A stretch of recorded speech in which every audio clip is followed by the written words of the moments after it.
kulanti wacan oo wanaagsan daawadayaal ku soo dhawaada barnaamij gaar ah iyo waraysi aanu la yeelnay gudoomiyaha golaha wakiilada Somaliland ahna gudoomiyaha xisbiga wadani oo haatan dalkan Netherlands socdaal ku soo gaadhay gudoomiye Cabdiraxmaan habeen wanaagsan ku soo dhaw barnaamijka Star TV iyo xafiiskooda Holland bawaan salaamaya iyo dhammaan shacbiga daawanayaba socdaalkan aad Netherlands ku soo gaadhay muxuu daarnaa horta safarkaygu safar shaqo ahaa waxaan martiqaad ka helay baarlamaanka Yurub waxaan soo maray xaruntiisa oo ku taala Strasbourg oo 3 maalmood shirar kala duwan kula yeeshay baarlamaanka iyo gudiyadiisa iyo xubnihiisa waxaan kale oo martiqaad ka helay baarlamaanka Holland labada aqalba sanadka iyo aqalka wakiiladaba waxaan kale oo iyaguna martiqaad rasmi ah ama kulan rasmi la lahaa wasaaradda arrimaha dibadda dalka Holland muddadii aan joogayna waxaan la kulmay jaaliyadda Somaliland ee dalka Holland oo runtii aan aad ugu faraxsanahay inay jaaliyad midaysan samaysteen si wanaagsan bay noo soo dhaweeyeen anagoo warramay iyaguna waa noo warrameen aniguna dalkii waan uga warramay waayihiisa marka waxaan ku hambalyeynaya jaaliyadda reer Somaliland ee dalka Holland inay jaaliyad midaysan oo mid qura samaysteen baan iyagana aad ugu hambalyeynay waatay gudoomiye waa si wanaagsan waxaad nooga warantaa xaaladda guud ee maanta Somaliland waqtigan xaadirka ah waa sidee xaaladda guud ee Somaliland markaan ka soo maqnaa wadankii 4 wiig oo dhow waxaan kaga imi nabad wax waliba caadi bay u socdeen nabadgelyadu aad bay u fiicnayd asayeeshee intii aan ka soo maqnaa wararku waa fara badnaayeen xisbiga kulmiye oo qabsanayay shirkiisii golaha dhexe khilaaf ba ka soo baxay khilaafkaas oo muddo inuu sii xoogeysanayo anagu guud ahaan iyo xisbi ahaanba xisbiga wadani haddaan nahay waxaan u rajaynaynaa xisbiga kulmiye inuu khilaafkiisa isagu gudihiisa ka dhamaysto shirkooduna nabadgeliyo ugu qabsoomo waxa kale iyadoo waraan lagu farxa ahayn in xukuumadda Somaliland ay iska casileen in ka badan 10 wasiir wali waxaad moodaa murankaasi inuu sii jiitamayo aanu demin kulli waxaan ugu baaqaynaa madaxweynahana inuu arintaas xilka isagu saaran yahay gaar ahaan xukuumadda oo ka mas'uulada qaranka oo ka mas'uula maamulkeeda oo ka mas'uula nabadgelyada oo ka mas'uula doorashada inaan wax dabacsanaan ku iman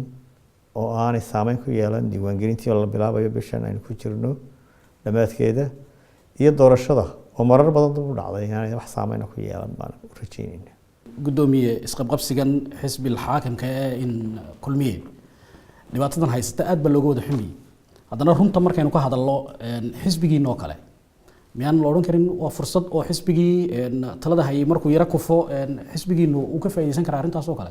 wallahi anuu kuma faraxsanin waa ka xunnahay waan ku celinayaa kuma faraxsanin waa ka xunnahay waxaan jecelnahay inay khilaafkooda dhameystaan waana ka xunnahay kuma faraxsanin waa tahay Somaliland dimuqraadiyad ayaa ka jirtay horsocod baa ka jiray dimuqraadiyaddii iyo horsocodkii ka jiray iyo isbedelkii ka jiray marka imika isqabqabsigan yimaado miyaanay arrintan caqabad ku noqonayn oo in dib loo noqdo aanay noqonayn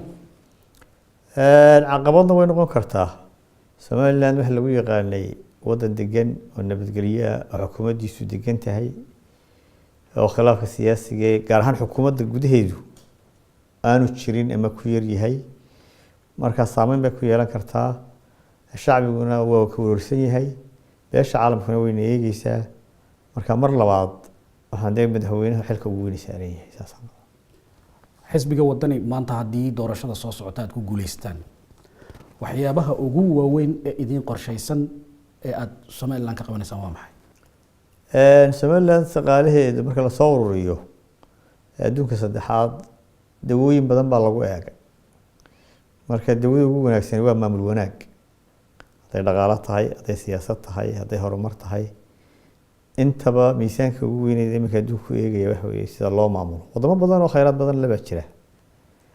oo laakiin haddana dadkoodu gaajoonayo Nigeria ka mid tahay waxa laga yaabaa wadanka labaad ama wadanka saddexaad ee ugu shidaalka badan inay tahay haddana dadkii kuyuubay ugu jiraan shidaalkii ما ها resource ka haysato uun laakiin maamul wanaag wuxuu noqon doonaa annaga priority noo noqon doonaa horumarka dhaqaaluhu cudurrada badan kale ama shaqo la'aanta ha noqoto ama waxa soo dhameyn waxa ku soo ururayaan dhaqaalaha in la hagaajiyo wadamadan aan la kulmay wasaaradda arrimaha dibadda ugu dambeysay maanta waxaan kala hadlayay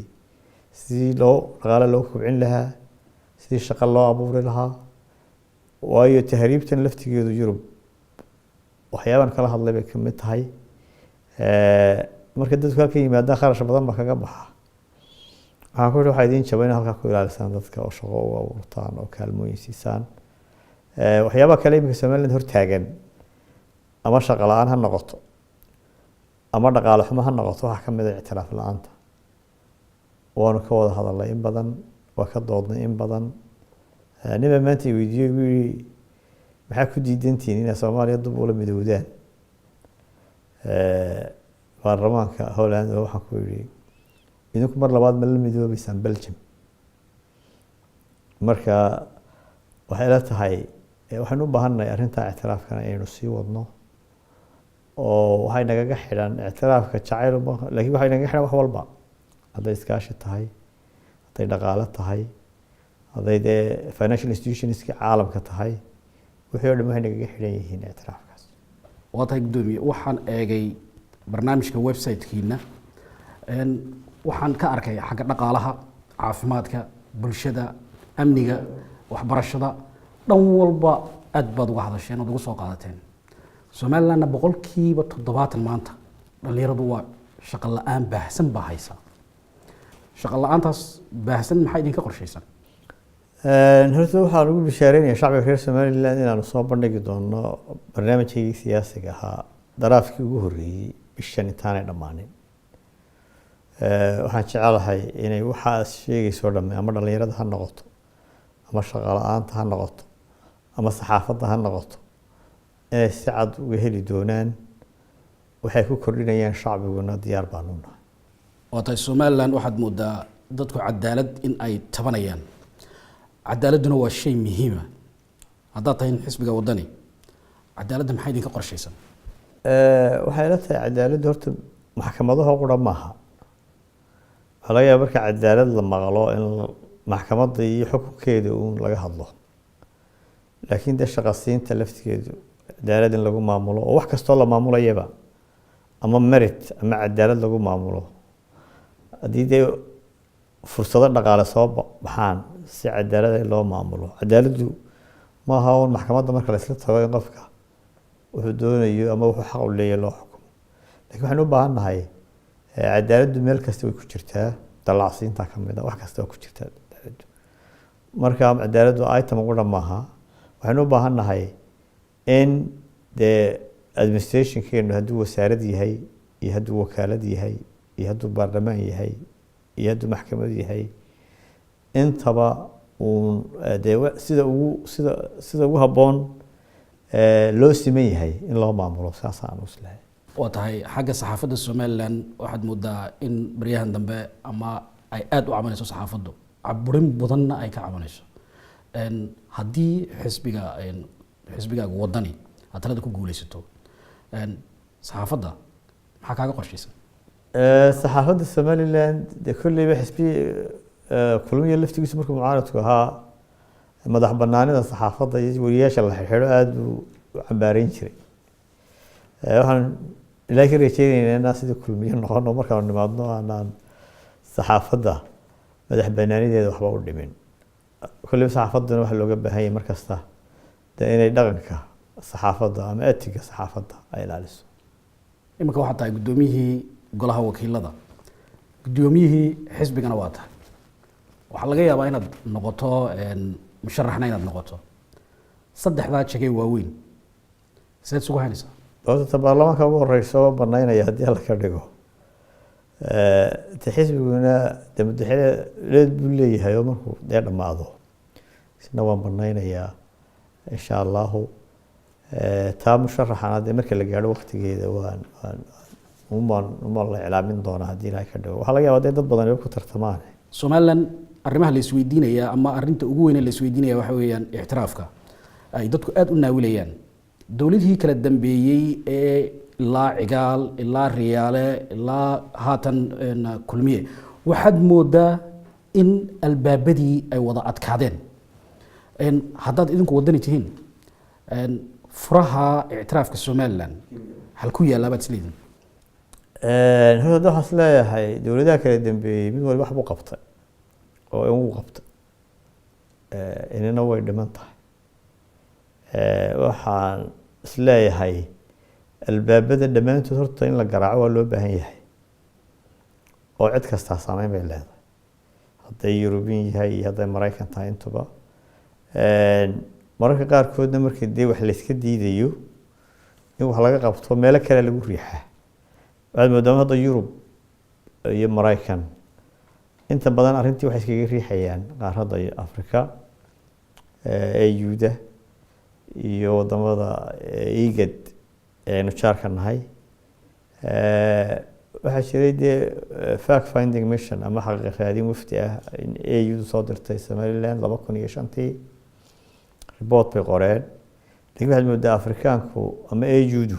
wadamadoodu inaanay mawduuca gooni isu taaga Somaliland iyo wadamada kale dee dad kale laga yaabo shucuub kale iyaguna gooni doonay isu taagan laakiin arrinta aad uma dhiirigelinayaan arrintaasina ma helin dee mudnaantii ahayd in la hor keeno AU-da reportka waa la qoray laakiin waxa uu agyahay reportkaas in la shalaf gareeyo dee meel iska yaalo marka waxay u baahan tahay dowladaha waaweyn laftigoodu qayb bay nagala si dadban bay qayb uga qaadan karaan xitaa dee inay saameyn ku yeeshaan wadamada Afrikaanka laftigoodu dee dowladahan aynu daba socono ama Ingiriis ha noqdo ama Mareykan ha noqdo ama dowladahan Yurub kale ha noqdo laftigoodu influence bay wadamo kale ku leeyihiin oo Afrika ugu waaweyn ka mid ah marka waxay la tahay mala miftaaxu inuu ku jiro kuwa Afrikaankana lala hadlo kuwana si dadban dee indii nolol shaqeyn karta ay saameyntooda iyo miisaankooda ay isticmaalaan mar haddaanu furihii ictiraafku caddayn seed u aragtaa rajada Somaliland marka ee mustaqbalka anigu rajo badan baa soo gashay runtii markaan imika dee joogay baarlamaanka Yurub ilaa 15 mudane waa la kulmay guddiyo kala duwan waxaad moodaa inay nooga war badan yihiin Somaliland mararka qaarkood markaan dadka u tagno Somaliland may garanaynin 2010kii baan baarlamaanka Yurub dadkii aan la kulmay mudanayaasha waqtigaas in badan may garanaynin Somaliland laakiin imika waxaad moodaa wararka ay hayaan iyo nabadgelyada Somaliland inay in badan imika xog badan ay ka hayaan marka waxay la tahay dadka xogta ka haya ee mas'uuliyiinta ay kordhaan waxa soo dhawaanaya isfahankii iyo xalkii ilaahay ka dhigo tifiyada dunida waxaanu kala wada soconay isqabqabsigii baarlamaanka Somaliland adiga iyo ku-xigeenkaagii baashe dhacdadaasi marka ay dhacday adiga maxma kugu reebtay dee dhacday un baan u arkaa aniga gudoomiye ku-xigeenkuna 10 sano aan hadda wada shaqeynayni marka waxay la tahay dee sababta waxay tahay Carabi loo sidaan baas qaniina dhacday bay ahayd arrintaasna xal baan ka gaadhnay aniga gudoomiye ku-xigeenka iyo golaha guud ahaan waana iska dhamaatay dee inta aanu joognay wax badan baa dunida ka dhacay oo inta ka waaweyn marka arrintaasi waa arrin dhamaatay hawshuna si fiican bay noogu socotaa aad iyo aad baad mahadsantay gudoomiye waqtigaaga aadna siisay waana kaaga mahad celinaa adaa mudan daawadayaal waxaan intaa kusoo koobaynaa barnaamij ama waraysi gaar ah oo la yeelanay gudoomiyaha golaha wakiilada ahna gudoomiyaha xisbiga wadani Cabdiraxmaan Maxamed Cabdilaahi oo dalkan Holland socdaal ku soo gaaray tan iyo intaynu ku kulmi doonno barnaamijkan oo kale waxaan dhammaantiin dhammaantayo idinkaga tegaynaa meel kastoo dunida joogtaan nabadgelyo